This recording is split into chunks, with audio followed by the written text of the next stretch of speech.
Imagens do Pai Seráfico. A vida de São Francisco através das pinturas do teto da igreja de Santo Antônio e casa de exercícios de oração da Ordem Terceira de São Francisco.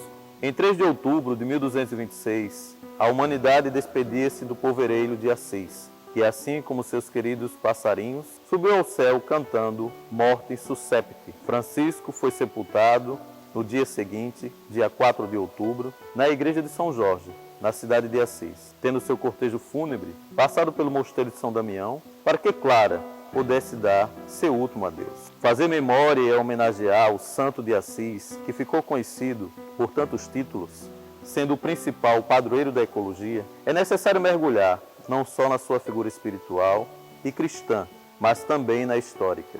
São Francisco de Assis é considerado uma figura universal e sua história não se limita ao cristianismo ou aos franciscanos, mas sim a toda a humanidade.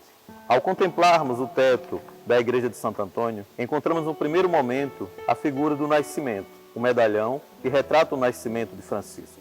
Francisco, servo e amigo do Altíssimo, a quem a divina providência deu esse nome para que, por sua singularidade e raridade, mas rapidamente se difundisse por todo o mundo, o conhecimento do seu ministério, recebeu de sua mãe o nome de João, quando renasceu pela água e pelo Espírito Santo, passando de filho da ira a filho da graça. Essa mulher, amiga de toda honestidade, era uma virtude notável. Teve o privilégio de se parecer como Santa Isabel, nos diz São Tomás Celano, tanto pelo nome que deu ao seu filho, como pelo espírito da profecia. Depois, ao chegar à juventude, Francisco começa o seu processo de conversão.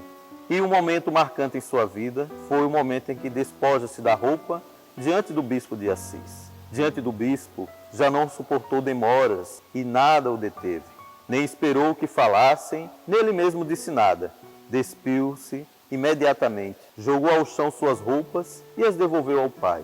Não guardou nenhuma peça de roupa e as devolveu ao pai todas. Não guardou nenhuma peça. Ficou completamente nu, diante de todos. O bispo, compreendendo sua atitude e admirando seu fervor e sua constância, levantou-se e o acolheu em seus braços, envolvendo-se na capa que vestia. Outro fenômeno extraordinário que acontece na vida do povereiro de Assis é no momento em que ele aparece no carro de fogo. Nos diz São Tomás Celano, caminhando diante de Deus com simplicidade e diante dos homens com confiança, os frades mereceram naquele momento a alegria da revelação divina. Inflamados pelo Espírito Santo, não rezavam só nas horas marcadas, mas em qualquer hora, pouco solícitos e preocupados que eram. Certa noite, estavam cantando o Pai Nosso, com harmonia de espírito e voz suplicante, quando o bem-aventurado Pai se separou corporalmente deles. Lá pela meia-noite, estando alguns frades a dormir e outros a rezar piedosamente, entrou pela porta um rutilante carro de fogo, deu 2 ou 3 voltas para cá e para lá na casa, tendo sobre ele um globo enorme, que era parecido com o sol, e iluminou a noite. Determinado momento da vida do pai seráfico, ele tem uma experiência importante para a sua vida. Numa estadia que fez no eremitério chamado Alverne, que tem este nome por causa da localização, 2 anos antes de entregar sua alma ao céu, teve uma visão de Deus, em que viu um homem com aparência de serafim, de 6 asas, e parou acima dele, com os braços abertos e os pés juntos, pregado na cruz. 2 asas elevaram-se sobre a cabeça, 2 estendiam-se para voar, e 2 cobriam o corpo inteiro. Tentava descobrir o significado da visão, e seu espírito estava muito ansioso, nos diz São Tomás Celano, para compreender o seu sentido.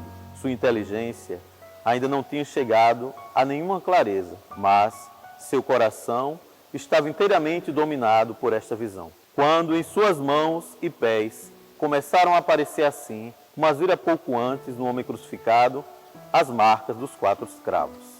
Antes da morte, Francisco caminha com humildade, mas aproxima-se a hora. Mandou vir todos os irmãos presentes na porciúncula e com algumas palavras de consolo para amenizar, lhe disse o pesar, de acordo com a legenda 3. Exortou-os de todo o seu coração, de pai, a amar a Deus. Em herança, legou-lhes com propriedade a pobreza e a paz. Por fim, tendo-lhe realizado nele todos os planos de Deus, o bem-aventurado adormeceu no Senhor, rezando e cantando um salmo. Sua santíssima alma desprendeu da carne para ser absolvida no abismo da claridade de Deus. Na mesma hora, precisamente, um de seus irmãos e companheiros, conhecidos por sua santidade, viu a alma do santo subir diretamente para o céu, sob a forma de uma estrela esplêndida, levada por branca nuvem. Mas, mesmo após a sua morte, encontramos diversos sinais. Depois da morte dele, apareceram muitos sinais e milagres no meio do povo, de maneira que os corações de tantos que tinham ficado indiferentes e não acreditavam naquilo que Deus havia mostrado em seu servo, enterneceram-se e exclamaram: considerávamos sua vida uma loucura e uma morte uma vergonha. Ele, agora acolhido no número dos filhos de Deus, e sua herança está entre os santos. O venerável Senhor e Pai, Papa Gregório, venerou também depois da morte o santo, que amara em vida. E vindo juntamente com os cardeais ao lugar onde estava enterrado o corpo de Francisco, colocou o nome dele no catálogo dos santos, nos diz a legenda dos 3 companheiros.